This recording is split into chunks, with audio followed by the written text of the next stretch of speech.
In this video, we're going to be talking about the Deadbug exercise. Now, this actually pops up twice in your program.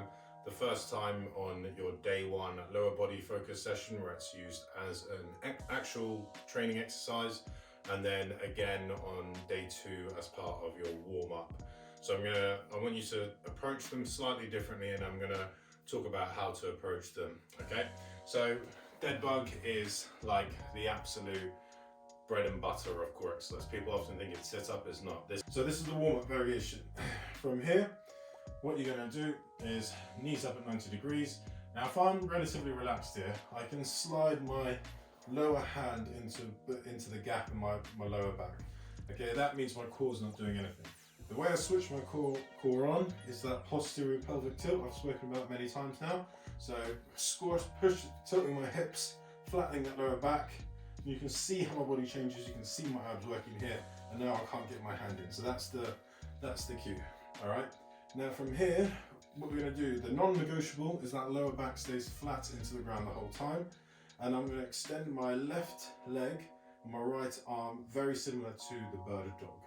So very nice and slow like that. See how hard my arms are working?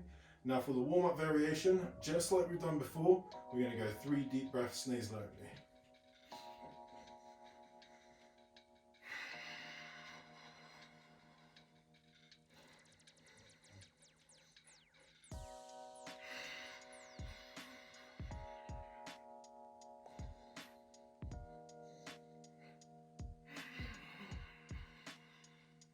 If you find that you can't physically keep your lower back onto the ground, that's absolutely fine.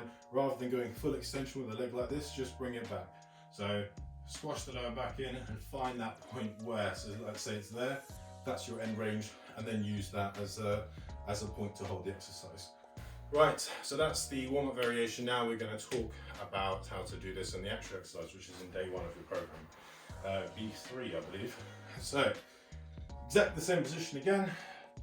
Push that lower back into the ground. Now we're going to forget about the arms on this. I just want you to focus on the legs. It's pretty much the exact same thing, but now we're going to work through reps. So from here, you extend one leg to the back of the room, bring it back. You're going to alternate. I'm going to go for 6 to 8 reps on each side. Now, like I said before, the non-negotiable is keeping that lower back into the ground at all times, only going to your end range. Okay. Now, where a lot of people go wrong with this exercise is they rush through it, their body's shaking all over it. So I'll give you a quick example. They go like this, and their body's moving, and there's no lumbar or pelvic stability there. So make sure, I want like a 1 second out, 1 second in tempo. So 1, 2, probably longer actually. 1, 2. Much rather see you do less reps, good quality, more controlled, than rushing through it.